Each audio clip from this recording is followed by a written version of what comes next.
রাত্রেও আসে নাই, দিনেও আসে নাই। সুবহে সাদিকে আসলেন। কেন সুবহে সাদিকে আসলেন? রাতেও তো অনেকে জন্ম নেয়, দুপুরে অনেকে জন্ম নেয়, বিকেলেও অনেকে জন্ম নেয়, কিন্তু আমার রাসূল জোহরেও আসে নাই, সকাল 10টায়ও আসে নাই, বিকেলেও আসে নাই, রাত্রেও আসে নাই। কেন? আল্লাহ বলছে ওয়ামা আরসালনাকা ইল্লা রাহমাতাল লিল আলামিন। হাবিব আপনার রহমতের নূরে সমস্ত জাহান আলোকিত হয়ে গেছে।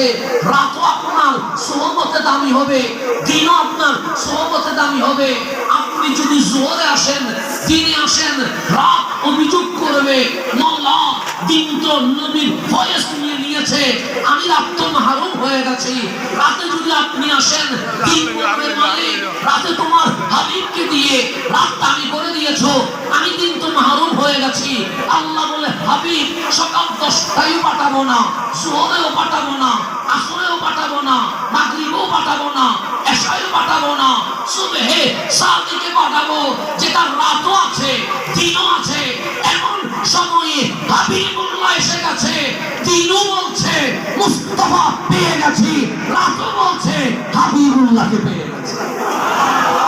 সুবহে সাদিকে দিনও নয়, রাতও নয়, এরকম একটা সময় আমরা চুজ করেছে যে দিনও অভিযোগ করতে না পারে, রাতেও অভিযোগ করতে না পারে।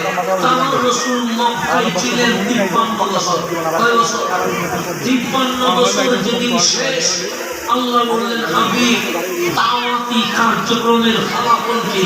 হাবিব বলে মওলা শুরু করেছি 40 বছরে, এখন 13 বছর দাওয়াত দিয়েছি। 13 বছরের ফলাফল হচ্ছে 0 থেকে 700 মক্কাবাসী আমি নবীর কদমে ইসলাম এনে সাহাবী রাসূলের মর্যাদা পেয়ে গেছে।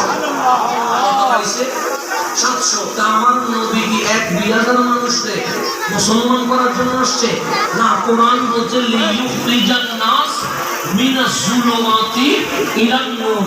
আমার নবী কোরআন নিয়ে এসেছে 700 মানুষকে জান্নাতে নেওয়ার জন্য নয়, 1-2000 মানুষকে জান্নাতে নেওয়ার জন্য নয়। অগণিত বান্দা যারা গুনাহ করে পথভ্রষ্ট হয়ে জাহান্নামের দরজায় দাঁড়ায় আছে, আমার নবীর নূরের ভয়েসে ওই জাহান্নামী মানুষ উম্মতে মুহাম্মাদি হয়ে জান্নাতের বাসিন্দা হয়ে যাবে। আল্লাহর সাহাবী আপনি আসছেন জাহান্নামীকে কি বানাইতে? জান্নাতি বানাইতে। তো মানুষ হইছে কয়জন? 700 জন। কয় বছরে? 13 বছরে। একদিন দুই দিন না, প্রত্যেক দিন দাওয়াত দিয়েছে, কোনদিন বিশ্রাম নেই নাই। আল্লাহ বললেন হাবিব যারা চিনবার চিনে গেছে, যারা চিনবার নয় তাদেরকে হাজার বুঝাইলেও চিনবে। যাদের সামনে আপনি সূর্য তুলে দিয়েছেন, চাঁদ দুটুকরো করে ফেলেছেন, মেরাজ করে এসেছেন, এরপরেও যদি ঈমান না নেই সেখানে আর কোনো কিছু বোঝানোর দরকার, আপনি চলে যান। হাবিব বলে যাবো কোথায়? সেই ইয়াসরাবে। কেন যাব? তখন আল্লাহ বলেন হাবিব